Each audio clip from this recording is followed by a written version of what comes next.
കാലിക്കറ്റ് യൂണിവേഴ്സിറ്റിയുടെയും കേരള സർക്കാരിന്റെയും അംഗീകാരത്തോടെ BCA, BSW, BCom, BSc artificial intelligence, BSc psychology, BSc hotel management തുടങ്ങിയ ഡിഗ്രി കോഴ്സുകളിലേക്ക് അഡ്മിഷൻ ആരംഭിച്ചിരിക്കുന്നു. DPOL കോളേജ്, ഡിസാറ്റ്, നിലമ്പൂർ. കരുളായി കരിമ്പുഴ വന്യജീവി സങ്കേതത്തിൽ പുതിയ സസ്യത്തെ കണ്ടെത്തി ഗവേഷക സംഘം. ബൊട്ടാണിക്കൽ സർവേ ഓഫ് ഇന്ത്യയിലെ ഗവേഷക വിദ്യാർത്ഥികളാണ് ക്യാരറ്റ് കുടുംബമായ എപ്പിയേസി കുടുംബത്തിൽപ്പെടുന്ന പിമ്പിനെല്ല പിഗ്മിയ എന്ന കുഞ്ഞൻ സസ്യത്തെ മുക്കുറുത്തി മലനിരകളിലെ പുൽമേട്ടിൽ നിന്നും കണ്ടെത്തിയത്.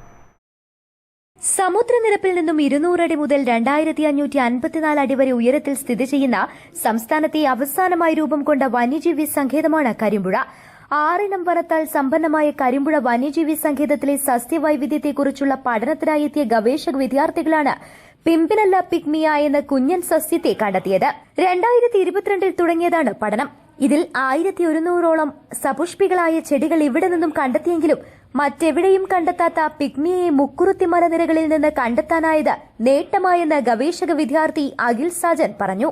കേരളത്തിൽ അവസാന രൂപം കൊണ്ട വലിപ്പത്തിന് സ്ഥാനത്ത് 4ാം സ്ഥാനത്തുള്ള വന്യജീവി സങ്കേതമാണ് കരിമ്പുഴ വന്യജീവി സങ്കേതം. നീലഗിരി ബയോസ്ഫിയറിൻ്റെ റിസർവിൻ്റെ ഭാഗമായിട്ടുള്ള കരിമ്പുഴ വന്യജീവി സങ്കേതത്തിൽ 2022 മുതലായി ബൊട്ടാണിക്കൽ സർവേ ഓഫ് ഇന്ത്യയിൽ വർക്ക് ചെയ്യുന്ന സുജന മാമിൻ്റെ നേതൃത്വത്തിൽ ഞങ്ങൾ വർക്ക് ചെയ്യുകയാണ്. അപ്പോൾ ഏകദേശം 1100ഓളം സപുഷ്പികളായ ചെടികൾ ഇവിടുന്ന് കണ്ടെത്തുകയും അതിലുപരി അവസാനമായി ഞങ്ങൾ വേറെ എങ്ങും ഇല്ലാത്ത നമ്മുടെ സാഞ്ചുറിയിൽ മാത്രമായിട്ട് പുതുതായ ഒരു സ്പീഷീസ് കണ്ടെത്തുകയും ചെയ്തു. അപ്പോൾ വളരെയധികം വൈവിധ്യങ്ങളുള്ള 6 തരം കാടുകളുള്ള ഒരു വന്യജീവി സങ്കേതമാണ് കരിമ്പുഴ വന്യജീവി സങ്കേതം. ഗുഹാവാസികളായിട്ടുള്ള ചോലനായ്ക്കർ അധിവസിക്കുന്ന ഏക വന്യജീവി സങ്കേതം കൂടിയാണ് ഈ നമ്മുടെ കരിമ്പുഴ വന്യജീവി സങ്കേതം. അപ്പോൾ ഈ വന്യജീവി സങ്കേതത്തിൽ സസ്യങ്ങളെക്കുറിച്ച് ഗവേഷണം നടത്താനും എല്ലാവരും ധാരാളം ആൾക്കാർ നമ്മളെ സഹായിച്ചിട്ടുണ്ട്. എസ്പെഷ്യലി നമ്മൾ DF ആയിട്ടുള്ള ധനികലാൽ സാറ്, റേഞ്ച് ഓഫീസറായിട്ടുള്ള Mujeeb sir, forest officers, Cholanaikkar, പിന്നെ ഇവിടെ നാട്ടുകാരെ എല്ലാവരും നല്ലപോലെ ഞങ്ങളെ സഹായിച്ചിട്ടുണ്ട്.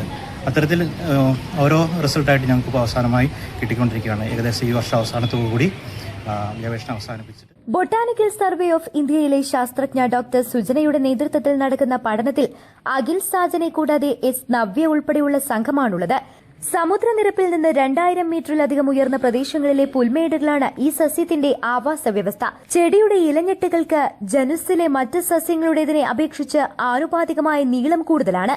വളരെ ചെറിയ ഇലകളും പൂക്കളുമുള്ള ചെടിയെ അതിന്റെ പൂക്കാലത്ത് മാത്രമാണ് വ്യക്തമായി കാണാൻ കഴിയുകയുള്ളൂ എന്നതാണ് പ്രത്യേകത. ഈ ചെടിയെക്കുറിച്ചുള്ള പഠനം Finnish zoological and botanical publishing ബോർഡിന്റെ അന്തർദേശീയ ജേർണൽ ആനൽസ് ബൊട്ടാനിസി ഫെന്നസിയിൽ പ്രസിദ്ധീകരിച്ചിട്ടുണ്ട്.